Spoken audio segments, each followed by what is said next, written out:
Good morning, everyone. Hope you all can hear me. Hope life is going well. If you cannot hear me, please let me know. Let's make sure the microphone is all working properly. Hopefully it is. It seems to be. So that's good. If you all can hear me or see me, please let me know. I'm currently in Montreal in a hotel, as you all can tell. I'm in Montreal for the Party Poker World Poker Tour Series. They had a WPT 500 yesterday, which I had the pleasure of losing twice. Then they had, what else do they have? They're having a $5,000 tournament today. And then they're having a 1,500 and a 10K and a few other side events. So that is good. Seems like the internet's working well enough, so that's fantastic. I'm actually quite surprised. They're doing construction right outside my window. I'm staying at Lowe's Hotel downtown. It's very, very nice. But it may be loud. I don't think it is, though. So yesterday was a fun day of poker. It was a $500 tournament, like I said, which is the smallest buy-in I've played in quite a while. And everyone was just having a good time. They were having fun. I made a lot of good, but not quite good enough hands. On my first bullet, I had one hand where I had King 3, which was a lot of fun. Tight guy limp from second position, cut off, button, small blind limped. I checked the big blind. With King 3, it came King Jack 3. Pretty good. We're playing maybe 20 big blinds effective with the tight limper. And then the other people are rather deep stack, like 50 big blinds. So, small blind checked. I checked King Jack 3. This is a board where I can expect one of the other players to bet very, very frequently. I can then put in a check raise, and I stand to win a lot of chips, because we're going to be getting it in good. Instead, it checks through. Kind of a bummer. Turn was a 7, putting up a backdoor flush draw. Okay? I now bet 2,000 into the 2,400 pot. The initial limper raises to 5,000. And then, the cutoff cold calls. What in the world is happening now? Well, I actually think the initial limper probably just has a set.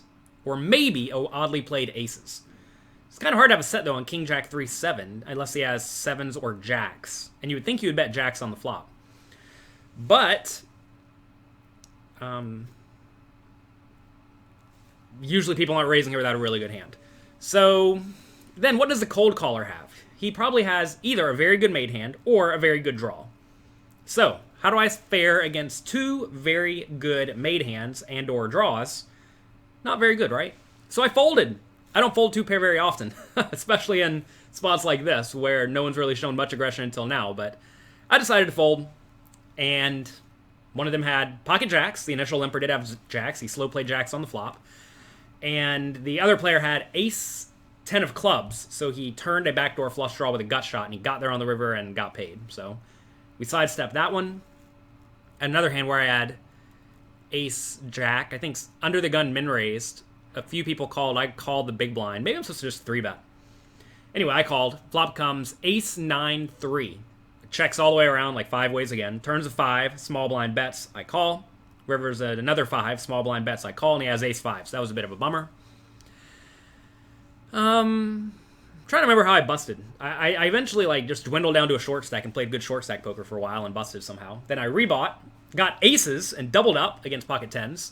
But then I found myself in 3 flips and I lost 2 out of 3. So tough go at it on day 1 of this series out here, but that is A-okay. Today is the $5,000 main event. It's $5 million guaranteed. And you might as well win this one. This seems like a good one to win. Party Poker's been doing a great job putting on really, really big series. And if you've not checked them out, I definitely suggest you do. So today, I brought my yellow note cards. Today I want to talk about using your time to get more time. You only have so much time in your life. And it's very important that you use it doing beneficial things. What a lot of people do is they use their time to watch TV. They use their time to play games. They use their time to read nonsense. They do a lot of nonsense, right? And, there's certainly time in life for nonsense, and everyone does not have aspirations to do great things. But I think most of you here want to improve your lives and you want to do the best you possibly can. So, what are some ways that you can use your time to get more time? Well, first, you can go to the gym. It may not seem like going to the gym is that beneficial of a thing because it straight up burns time, right? But you get more productive time on the back end of your life. So, for example, say you spend, let's say you go to the gym an hour a day every day. You spend 365 hours in the gym in a year. That's really only, 12 or 13 days? So you spend 13 days in the gym, you're going to be in good shape. And I can pretty much guarantee you that's going to add an extra year or two to your life. Right? Assuming you're not going in there and doing it hard. It's actually apparently proven, essentially, that if you work out really hard all the time, you live less long than people who just work out normally, like a normal human. Because you're apparently burning through many more calories, and you're also working out your heart very hard, and eventually your heart fails, right? So don't kill yourself, but at the same time, maybe it just makes sense, So you can do that. You can also eat right. That's just a pure choice, right? Everyone's going to eat, and you might as well eat right. You get to pick what you eat pretty much every time, especially if you live in a country that's doing well. Often food is not so scarce, and you have options. Now, I understand there are many places in the world where that's not true, but for the most part, if you're watching this, you probably have options to eat within reason, whatever you want. You can eat garbage, or you can eat good stuff. You might as well eat good stuff. And the good stuff doesn't have to be expensive either. I think a lot of people think healthy food must be expensive, and that's not true. You just get a bag of vegetables, right? It'll cost $2, and you can have a great meal for a bag of vegetables. So eating right is just a straight choice, right? You're using your current time now to get more productive time in the future. So those two things right there are going to make you live longer and healthier. Now there's the idea that meditation may also be very good for your brain. It may help you not get mental diseases going forward in the future.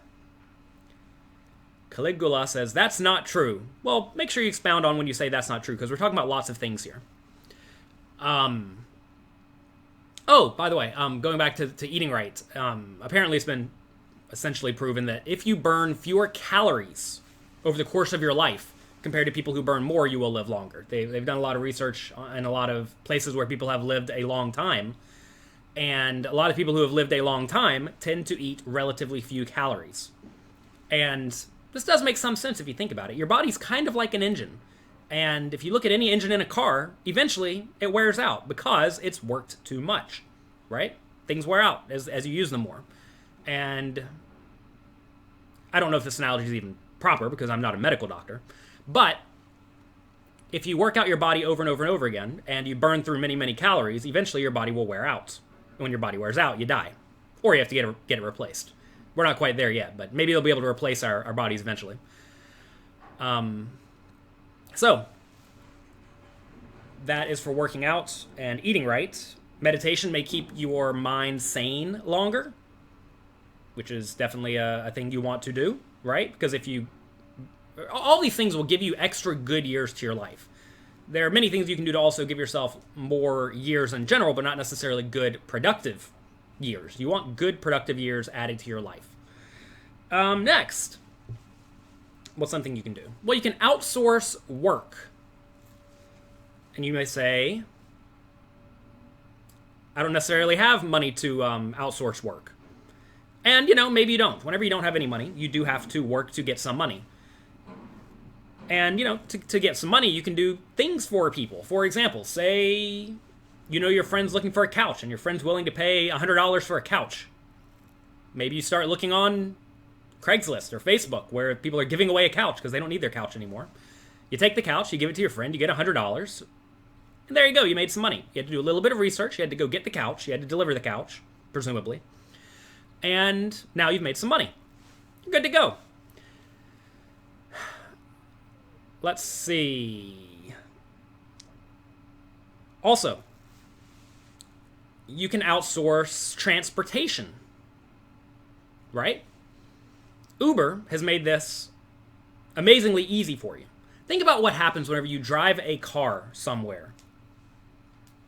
What essentially happens is you take your, let's say we're going to commute 30 minutes. You take your 30 minutes and the time you have to deal with paying your car off, right? Because you have to pay the bills. The time maintaining the car, because you have to take care of the car, you have to go get the oil changed and whatnot. And and you have to go get gas, or you have to get electricity, or whatever you use. So by just using Uber all the time, what happens is you save that time. So let's say you get to the point in your life where you are making a decent amount of money, let's say $30 an hour, and you can pay someone $15 or $30 to drive you 30 minutes. Let's say $30. You're even losing money on this transaction. What happens is you can now use that 30 minutes to do other things, like listen to podcasts, like reading a book, like just thinking through things that you're going to be doing in the future. So not having to drive allows you to use your brain and your hands and whatever else you're doing to do things that are more productive. You're essentially outsourcing the work so that you can spend your time doing more beneficial things. Imagine you get to where you're making $100 an hour or $500 an hour, right? Then it doesn't make sense to drive at all because it's not worth it unless you straight up enjoy it. You're just lighting money on fire. Lighting money and time. Now you can outsource going shopping. Like I have not been to a grocery store in probably 6 months because I outsource going grocery shopping. It costs something like $10 a grocery trip to pay a service to buy the food and deliver it to you. So is it worth $10 per me per grocery trip to never have to go to the grocery store again? And the answer is yes. I'm at the point in my life where if I just sit and write an article for you all, it's worth $10. It's worth way more than $10. So you outsource that. And sure enough, I've been way more productive since I've done that because I get an extra hour every week. So what's an hour each week worth to you? Well, it's worth a lot. You can outsource all sorts of stuff like this. Like, you can outsource going to big box stores. Like I haven't been to a big box store in forever. I just buy everything on Amazon. You started a live video for an ad. I have no clue what that means. Are we still live on Instagram? Seems like people's images have disappeared.